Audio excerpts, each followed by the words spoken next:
নমস্কার, অপরাহ্নের সূর্যতে আপনাদের আরও একবার অনেক অনেক স্বাগত। আজকে আম কাহিনীর আরেকটি পর্ব আমসত্ত্বের রেসিপি নিয়ে হাজির হলাম।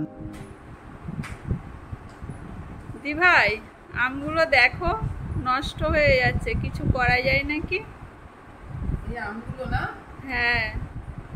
এগুলো দিয়ে তাহলে কি করি বলো তো? এগুলো দিয়ে ভাবছি তাহলে আমসত্ত্ব করি। হ্যাঁ হ্যাঁ, একটু আমসত্ত্ব বানাও, ভালো হবে। আমসত্ত্ব করি তাহলে ভালো হবে।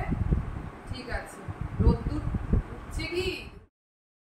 প্রথমে আমটাকে আমি এভাবে কুড়িয়ে নিলাম।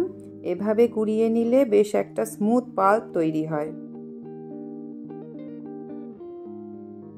এবারে আমের পাল্পটাকে একটু জাল দিয়ে নিলাম। আম তো কিছুদিনের অতিথি, তার রেশটাকে আরও কিছুদিনের জন্য যাতে থাকে তারই এটা একটা চেষ্টা। এত মিষ্টি বলে চিনি দিই না, তাতে করে এটা বেশ হেলদিও হয়। দুধ ভাত দিয়ে আমসত্ত্ব খেতে আমার দারুণ লাগে। এছাড়া টমেটোর চাটনি বা বিভিন্ন রকম ডেজার্টের মধ্যে দিয়ে খেলেও একটা আলাদা মাত্রা যোগ করে।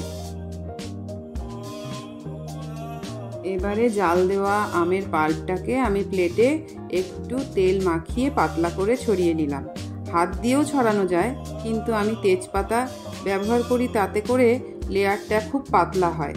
আমি চিনি দিই না বলে পাল্পটা কিন্তু খুব একটা আঠালো হয় না। অনেকে কুলোর মধ্যে দিয়েও করেন, কিন্তু কুলোটা আমি হাতের কাছে পেলাম না, তাই প্লেটেই করলাম।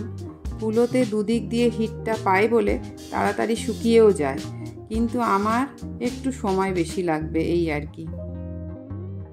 ছাদে খুব রোদ আসে বলে ছাদেই শুকাতে দিলাম, কিন্তু এখন বর্ষাকাল তো, তাই কড়া রোদ পাওয়া কিন্তু কঠিন।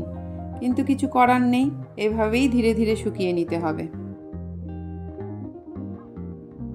এই যে দারুণ টেস্টি আমসত্ত্ব রেডি।